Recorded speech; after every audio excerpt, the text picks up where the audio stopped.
Let's bring in Dave Poulin to talk about the still first place Winnipeg Jets. A little bit of a hiccup last night. Tough loss at home coming off the road against the Washington Capitals, who I thought were full marks. And I mean, to me, that game really was a special teams game. And Washington deservedly got the 2 points. But it's been a couple weeks since we've spoken.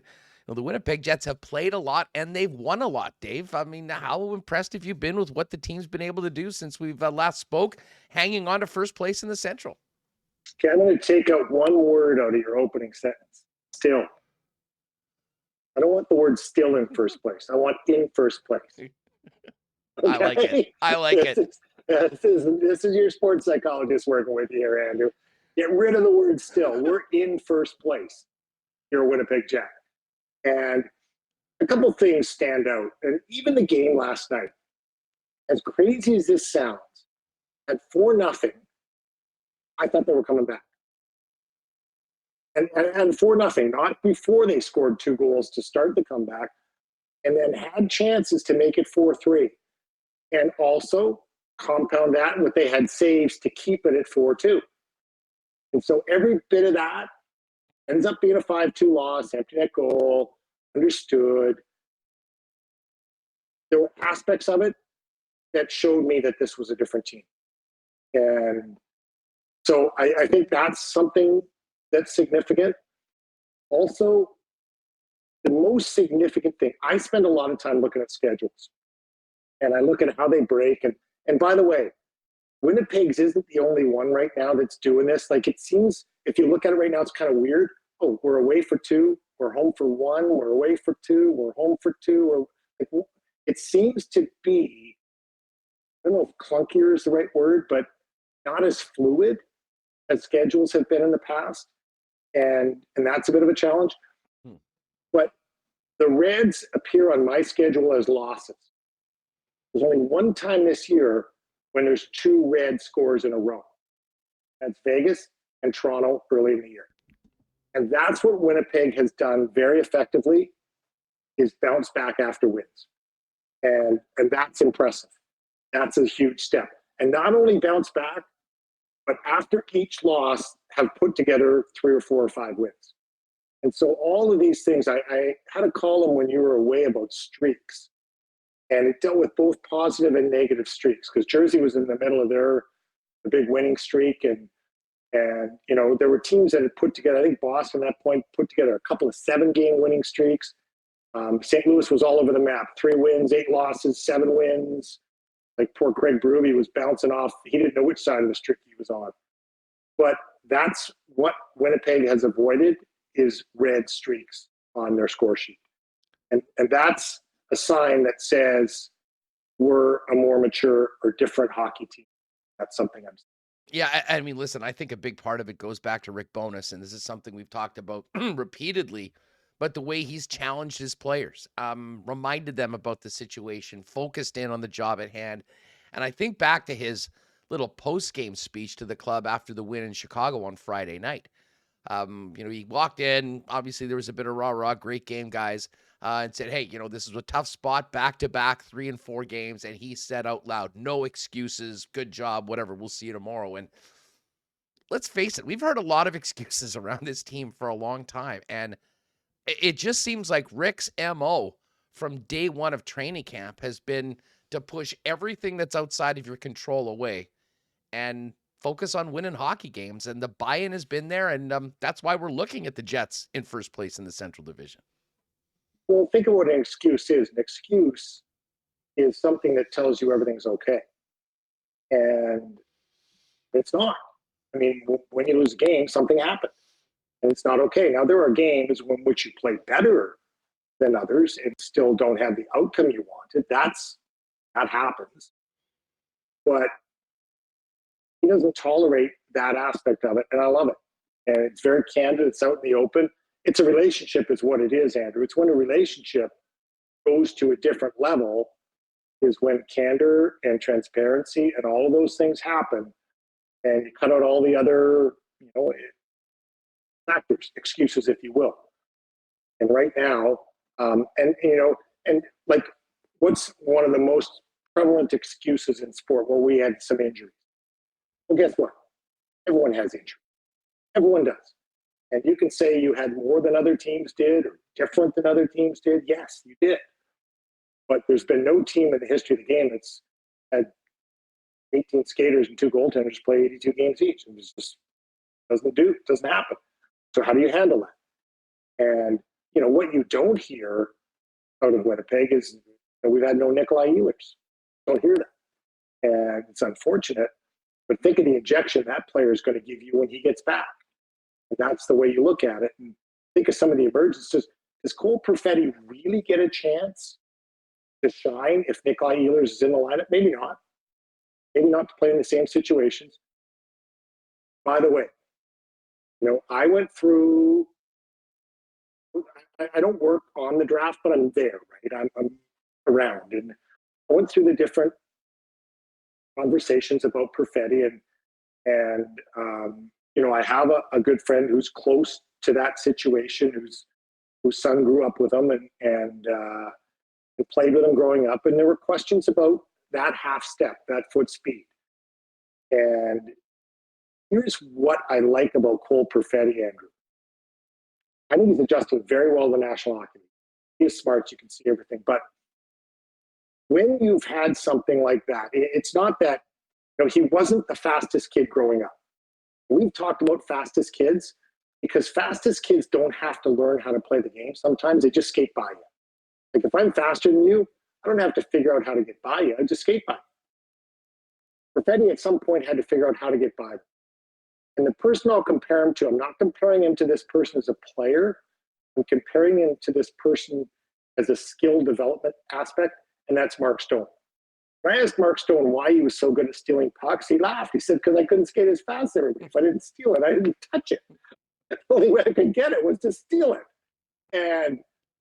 But he became one of the best thieves in the history of the game with a great stick. Perfetti has learned a lot of the little nuances of the game because he wasn't the fastest. Mm-hmm. And that's what you're seeing right now. He's fully capable of NHL speed. He doesn't have warp speed. But he thinks the game so well, and to think it so well, that translates to an NHL player. While we're talking about Perfetti, one interesting thing, he's fit well with all of his line mates in the top 6, has played big minutes, certainly has been effective at times on the power play. We have not seen him in overtime this year, Dave, pretty much at all, I don't believe. Is that probably because of that half step? The speed is so much more important in the 3-on-3 game than it is in 5-on-5 or on the power play in a normal 60? That may be the argument, but I'd put him out there with a centerman that's going to win the faceoff and start with the puck. And then I'd win the argument. So I think that's as much confidence and seniority or speed. One guy that doesn't have any seniority on this team, but has become a fast fan favorite, and I think a real favorite of Rick Bowness, and has found himself in the top 6, is Mikey Eyssimont.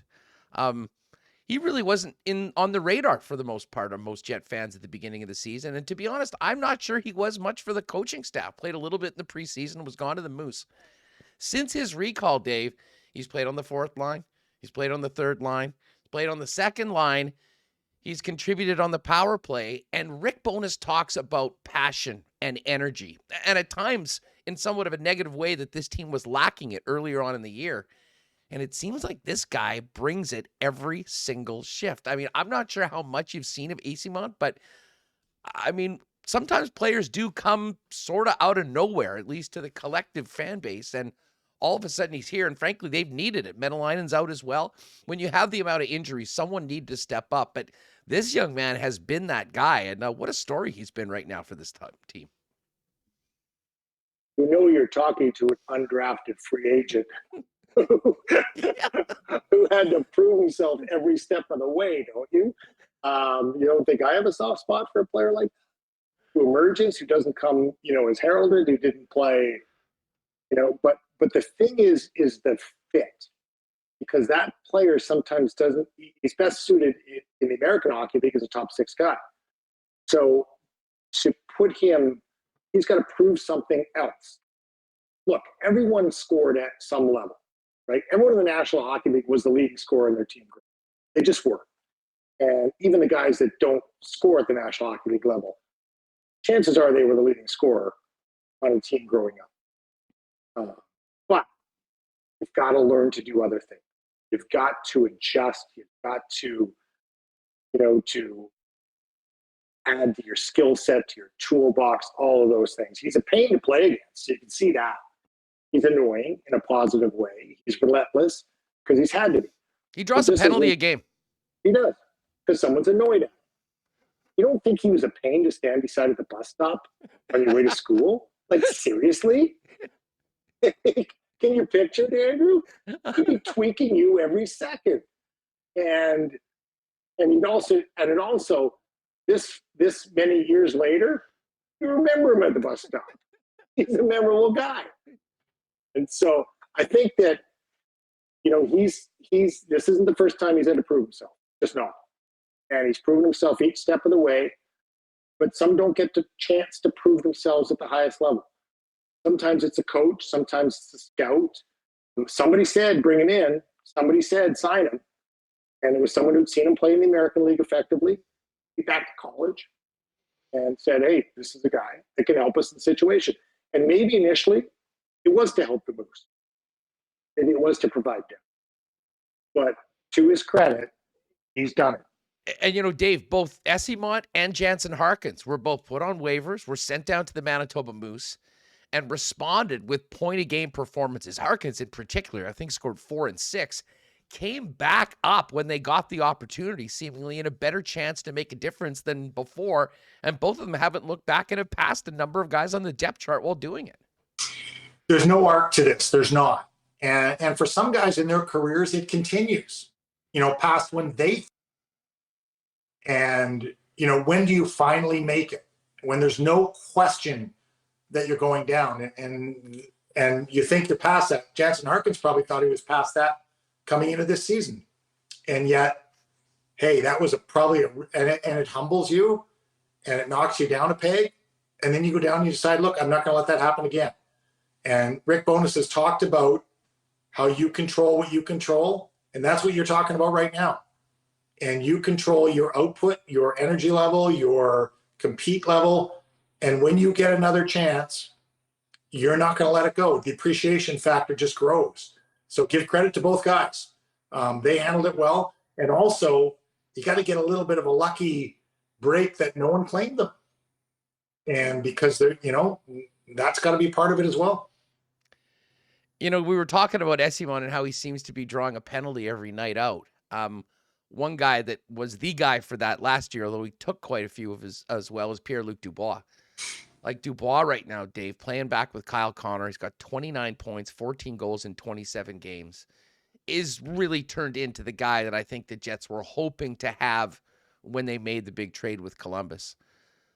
We'll talk about his future in a minute, but I mean, what have you seen from Dubois right now? And has he taken his game up to another level, or is he just seemingly more consistent? The true power forward, and that's the best description. And when a power forward can do things that a smaller skilled player can do, but do it in a powerful sense, that's something that, that's just so unique to have that frame and that skill set combined. But everything you see, you like about it, growing with the players around him, growing into the role, growing into the team. In terms of a 1-2 combination with Mark Scheifele, and maybe Scheifele had to get past some of that as well, Andrew, in terms of a shared role. Like, call me what you want to call me. I don't care whether you call me a 1 or 2, as long as I get to play every second shift in the same situations you do. And that's what's developed now. But from a standpoint of, can I do all those things and also physically run over you? That's a pretty nice addition. He and it's interesting. I mean, we kind of thought originally stacking up that top line, which for game 1 of the season was Ehlers, Connor, and Mark Scheifele. You now have the opportunity that, Blake Wheeler's playing so well, along with Cole Perfetti and Mark Scheifele. Mikey Eyssimont is sort of that extra guy. The Jets in some ways have sort of been a top 5, trying to find someone to play right now with Connor and Dubois. I mean, the thought is you might be able to plot Nikolaj Ehlers there. And I mean, what that addition would do at some point into the new year, Dave, it's got to be scary for some other teams around the Central. And maybe the configuration isn't complete yet until you get Ehlers back and say, okay, now how does it all fit together? Maybe it is, maybe it is Kyle Connor back with Scheifele and Wheeler, but what nice options to have. I mean, you're literally, you're getting ice cream, whether it's this ice cream or this ice cream, it's really good ice cream. And, we used to talk about the tough decisions you have to make in an ice cream shop with 31 flavors. The more flavors you have, the better your decision is. And getting Nikolaj Ehlers back will just provide another weapon, another tool. How it all fits together, I don't think can be determined until he comes back.